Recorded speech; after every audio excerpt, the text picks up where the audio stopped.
All right, this from BrownsWire.com. Every team's most overrated player heading into 2022. And for the Browns, they come up with Jadeveon Clowney, former top overall pick and physical marvel, is really good at setting the edge, and his length and strength.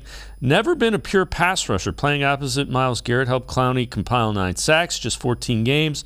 But he is rarely a disruptive force many thought he would be out of South Carolina. And I think you and I have talked about this, Jeff.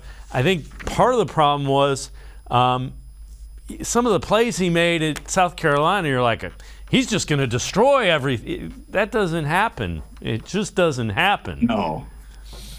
And my friend Jared Mueller, my co-editor there, wrote that, but I agree with him on it. I in part because I don't think there's any other Browns that are really like drastically overrated. David Njoku did come up in the discussion process.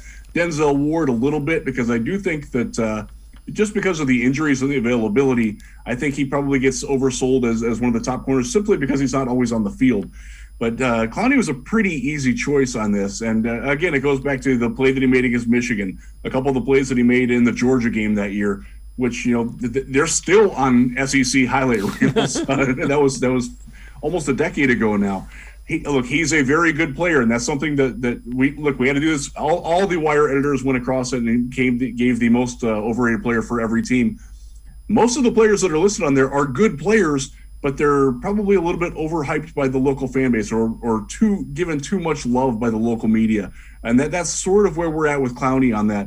Again, this is a good player that the Browns are certainly better with him than without him, but he's not the multi-million-dollar, difference maker, multiple, double-digit sack guy that I think a lot of people still think he is, even after he's been what he has been.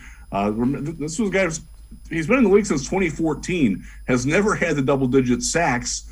I think we have a pretty good idea of who he is, but there are still some people that are holding out hope that he's going to be what Myles is, and it's just not that guy.